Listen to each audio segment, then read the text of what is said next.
Buddy, thank you for clicking on this video. I am going to walk you through today on how to open an individual seller's account through Amazon. Now, if you've clicked on this video, you're likely looking for ways to get a free Amazon account, which is totally possible, although there's nothing called free lunch. So you are essentially going to pay $1 for every sale that you make on Amazon.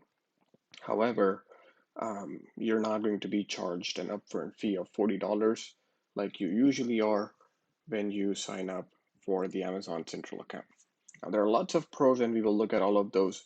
But um, as part of this video, we're going to look at how to open an individual seller's account and what are all the documents you would need in order to do so. Now, this is specific to United States, but if you're anywhere around the globe, you will be able to open an account like this. You, however, would need your bank account statements. You would need a proof of your identification, and if you're opening this account as a company, then you would need your registration number for that company. If you are registering as an individual, which I would recommend because you're just starting out, you do not need any of the registration or any of the LLC identification numbers. So let's get started. Ideally, I would recommend you guys to open a new Gmail account. I'm going to put a link just in case you don't know how to do so, which I doubt. But we're going to open a new account. Do it for yourself. Don't do it for your business because that way you'll save at least one additional pop-up. So you're going to just put anything here. You can say, I don't know, Tony Stark, and your Gmail would be Tony Stark 1 and 1099. Let's do this, doesn't matter.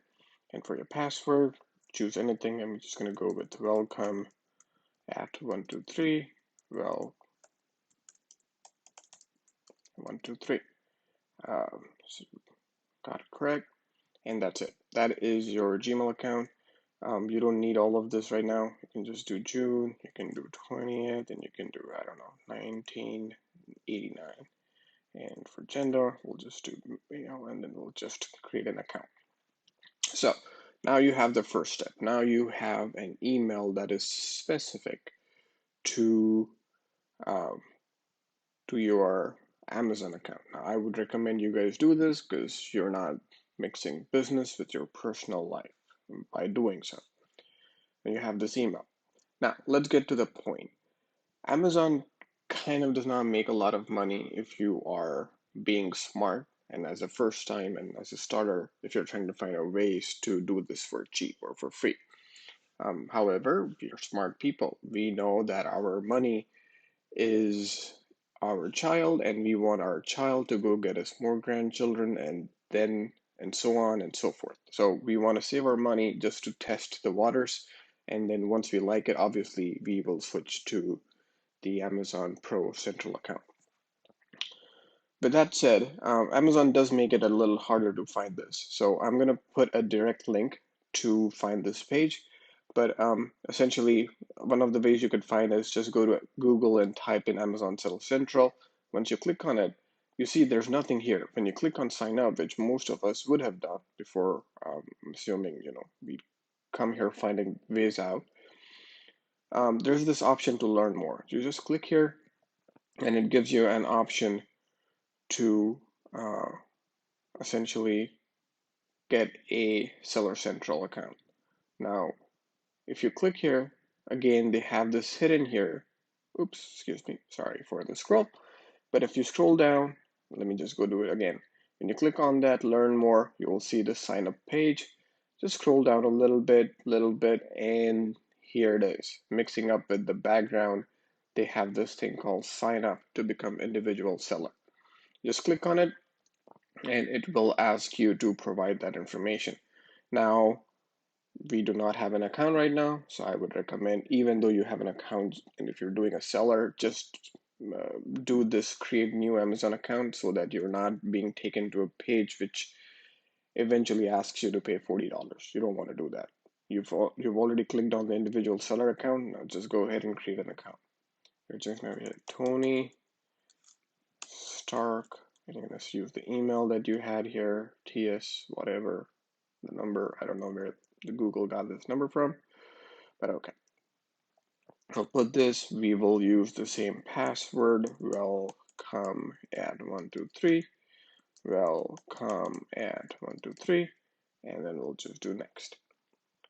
It is asking for OTP, so the one-time password. The Amazon would send it to your email, so you don't need to give your phone number if you don't want to just as yet. And you create your Amazon account. Now, once you do this, you're going to get something weird in Chinese. I'd rather recommend, instead of asking the Google API to do it, you go here at the bottom and change the language, because if you choose English right now, it's fine. You're going to see everything in English, but then it's going to give you the drop down in Chinese, which is freaking, I don't know, which is upsetting. Anyways, but you can come here and do English real quick, and you will now see that the page is loaded and you will see all of your options in English. Go to United States because that's where I'm opening this from, but if you are in any other part of any other country, you can choose it accordingly. Business type, again, if you have your company's information, I would suggest you go ahead and use privately owned business. You're not a government agency yet, so you're not selling, for example, the goodies of the state of Wisconsin. So you don't have to worry about this. You don't have to worry about the publicly listed company because you're not a company that is being traded on the stock market or NASDAQ yet, I'm assuming, but hopefully soon we all will. You're not charity, and assuming you do not have your privately owned business, you can just make it easiest and the simplest alternative here, which will be to choose I'm an individual. Once you do so, it's going to ask you for your name. You will again say Tony. You'll say Stark. Don't say this. You'll say whatever your real names are, and then agree and continue. It's loading up the page. It's going to ask you for your phone number. It's going to ask you for your credit card, and so on and so forth. So here, country of citizenship. For now, I'm just going to say United States. And it's going to ask you your identity and country of birth and all that. I'm going to say United States. And give whatever date you want. It doesn't have to match with whatever you gave for Gmail. I'm just going to say ABC and 1, 2, 3, 4. At the expiration date, I'm going to say anything in the future. But again, make sure these information that you're typing in is as precise as possible, because if you do not make it consistent with your documentation that you will have to upload shortly on the next page, your account will not get approved. And that means instead of having to wait for a week, you will now have to wait for 2 weeks because you did a small little tiny mistake. So don't do that. Country of issue is obviously, whatever country has issued you. So for example, if your country of citizenship and your country of birth is different from the country where you currently reside, then you will choose the country of issue as United States, assuming again you are in a country that is different from your country of birth and your country of citizenship. For address, I'm just going to say 123 Main Street. And state, I'm going to say Texas. City, I'm going to say Dallas. And for zip code, I'm going to say 7522, 75002. Just click this. It's going to give you another pop-up soon, and then it's going to ask for some kind of phone number. You could either choose the corresponding country you have, or you could go to Google Voice. I will create another video how to get a number for free. I'm just going to type in my Google Voice number, so feel free to reach out to me, but nobody's going to answer this call, FYI. And then you just do and send an SMS, and then you're going to get an SMS, which I did. Is 168196.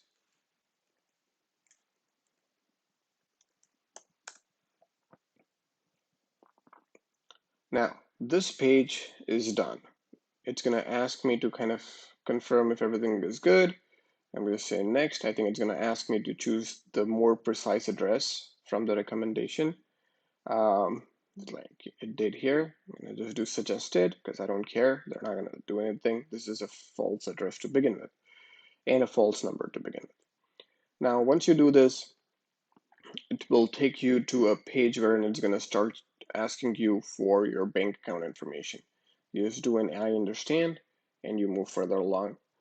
This is where it's going to ask you the name of your financial institution, like the category of your financial institution. You don't necessarily, um, it's not necessary that you have a bank information here, but in most instances, yes, you would. In case you do not have a bank that you are banking with, you can choose others and it will take you to that route.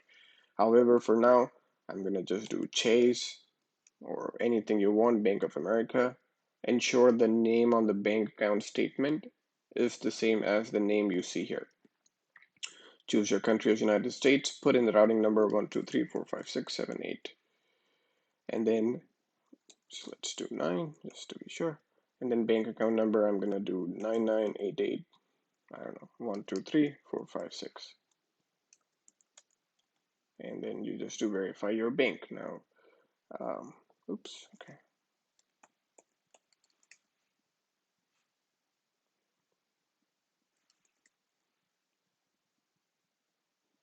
Okay, let's do routing number.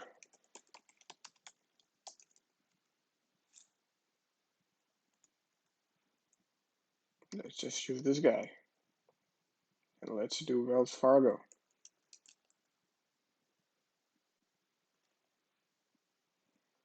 All right, now that we have the information, obviously don't do this, use the information that you have. It's gonna say the account information is pending, but it will let you continue to sign up. You can click continue, and it's gonna ask you for some credit card information, some debit card information, and then it's gonna do a temporary charge on your card. Once you put that information, it will take you to store. That is pretty much it. That is when they'll ask you to provide your bank account statement. They'll ask you to upload the bank account statement. They'll ask you to provide an identity document. So it could be your driver's license, passport. Ensure that this information is matching with that of your names that you have put in the Amazon, and then just finish it. You can finish sign up. You're going to get a message that says, um, we are going to send a mail to your address. It's going to be 7 business days. You cannot do anything at this point, so you know, take a chill pill, start looking for products you want to list. You're essentially found out a very creative way to start your e-commerce journey without having to put any of the money, and that's what e-commerce is all about. Not putting in all your money upfront, being smart with it. Even if it is 40 bucks, it will at some point help you buy some more inventory, and give you an accurate estimation when you calculate your ROI. Um, but once you do that, you'll get a mail from Amazon stating a code. All you would have to do is log back in again. I'm going to do another video on that, and then just type in that code. It's going to be a 5 to 9 digit code. Put that code in there, and you will be able to start listing your products. For more information, stay tuned to my channel, and I will give you smart tricks to save money and also to grow your business. Thank you and have a good day, guys.